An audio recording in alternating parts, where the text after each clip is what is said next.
બધાને આગળ વધીએ. ચાલો જુઓ નેક્સ્ટ ક્વેશ્ચન કયો છે, ભારતમાં કઈ નદીને આદિવાસીની ગંગા કહેવામાં આવે છે? તો આપણે મહી નદી ભણી ગયા. મેં તમને વાત કરી, રાજસ્થાનના અંદર મહી, સોમ અને ઝાકળ નદીના ત્રિવેણી સંગમ ઉપર એક મેળો ભરાય, જે ભીલ આદિવાસીનો સૌથી મોટો મેળો છે.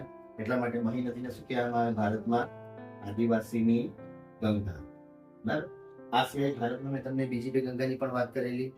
એક બીજી ગંગા કઈ છે? રણ પ્રદેશની ગંગા.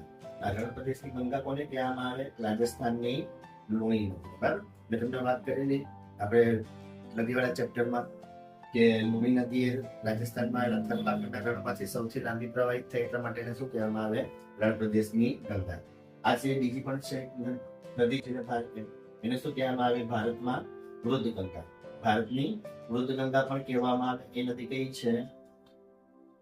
ગોદાવરી. બરાબર. ગોદાવરી નદી દક્ષિણ ભારતની સૌથી લાંબી નદી તો છે, દક્ષિણ ભારતની ગંગા પણ કહેવાય, પ્લસ એને શું કહેવામાં આવે? ભારતની વૃદ્ધ ગંગા પણ કહેવામાં આવે. શા માટે કહેવામાં આવે તમને ખ્યાલ છે? મેં તમને વાત કરેલી કે જે નદીઓ હોય તે પોતાની 3 અવસ્થામાં પ્રવાહિત થશે: યુવાવસ્થા, પ્રૌઢાવસ્થા અને વૃદ્ધાવસ્થા. બરાબર.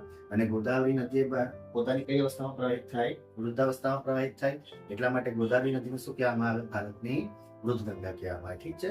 અને આ સિવાય આપણે પેલી પણ વાત કરેલી, અનુવર્તી પૂર્વવર્તી નદીઓમાં ખ્યાલ છે ને? સ્ટેટમેન્ટમાં ક્વેશ્ચન થઈ જશે ને?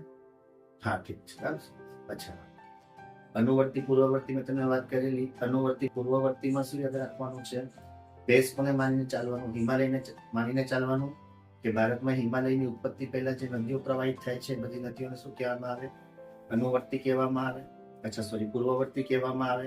હિમાલય પહેલાથી પ્રવાહિત થાય એટલે એને શું કહેવાય? પૂર્વવર્તી. બરાબર. અને તમને ખ્યાલ જ છે ભારતમાં સિંધુ છે, બ્રહ્મપુત્ર છે, સતલજ છે. દક્ષિણ ભારતની મોટા ભાગની નદીઓ કેવી છે? પૂર્વવર્તી નદીઓ છે. બરાબર.